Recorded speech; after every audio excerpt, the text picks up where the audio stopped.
শেখ হাসিনার রায়কে নিয়ে প্রেস ক্লাবের কোনো কর্মসূচি আছে সেই আছে কিনা সেটি জানবো। আমাদের সহকর্মী রায়হান কবির এর মধ্যে যুক্ত হয়েছেন।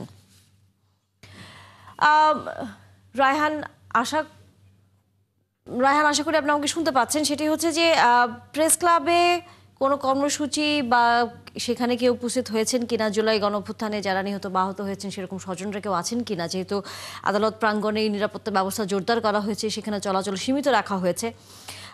সেই খবরের পাশাপাশি আমরা জানি যে রাজধানীর বেশ কিছু জায়গায় সংস্কৃতি মন্ত্রণালয়ের উদ্যোগে এই রায়টি সরাসরি সম্প্রচার করা হবে। সেই হিসেব করে কি খবর আছে আপনার কাছে?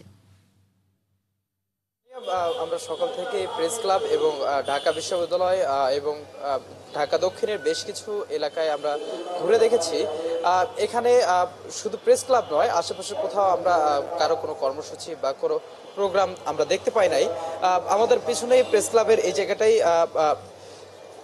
মৌলানা ভাসানীর একটি প্রোগ্রাম হচ্ছে, তাছাড়া আর কোনো প্রোগ্রাম কেউ ডাকেনি বা কোথাও কোনো প্রোগ্রাম হয়নি।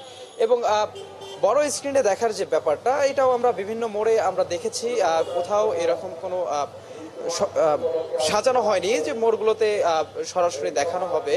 এবং শুধুমাত্র ঢাকা বিশ্ববিদ্যালয়ের ডাকসু একটি আয়োজন করছে, যে আয়োজনের মাধ্যমে ঢাকা বিশ্ববিদ্যালয়ের শিক্ষার্থীদেরকে এবং সবার জন্য উন্মুক্তভাবে টিএসসিতে একটি প্রদর্শনীর ব্যবস্থা করেছে। তারা সরাসরি সেখানে সম্প্রচার করে দেখাবেন এই রায়টি।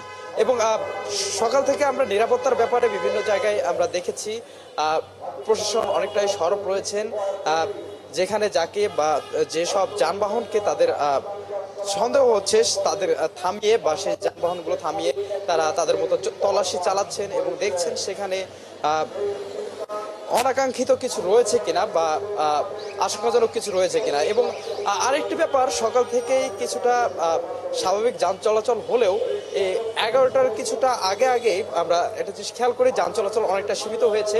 এবং আমাদের সামনেই ঠিক সচিবালয়ের যে মেট্রো স্টেশনের যে গেটটি রয়েছে, এক সাইড খোলা রেখে, অর্থাৎ এক পাশ খোলা রেখে আরেক পাশ কিন্তু অবরুদ্ধ করে রাখা হয়েছে। এখানটায় অনেকটাই সীমিত করে দেওয়া হয়েছে মানুষের চলাচল। এবং বাসেরও ঠিক একই অবস্থা, বাস চলাচলও অনেকটা কমে গেছে আগের থেকেই। এবং নিরাপত্তার যে ব্যাপারটা রয়েছে এই অঞ্চলে,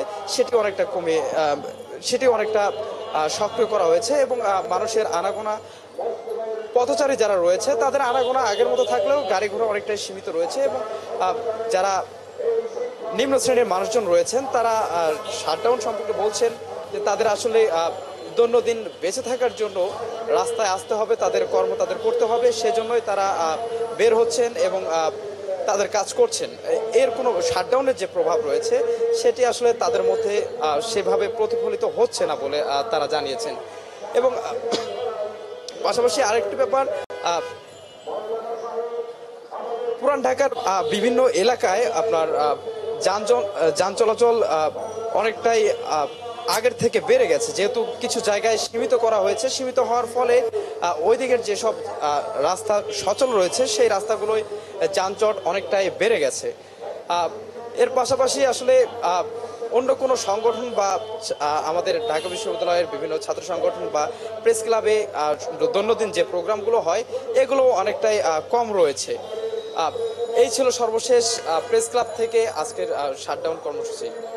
ধন্যবাদ রায়হান কবির। নিশ্চয়ই ফিরবো আমরা পরবর্তীতে। যখন আপনি বলছিলেন যে ঢাকার বিভিন্ন পয়েন্টে যদিও এই রায় দেখানোর একটি ব্যবস্থা করার কথা শোনা গিয়েছিল, কিন্তু প্রস্তুতি একমাত্র শুধুই হচ্ছে ডাকসু তারা করেছে টিসির মোড়ের ওখানে। নিশ্চয়ই আমরা ফিরবো তখন সেই খবর জানবার জন্য।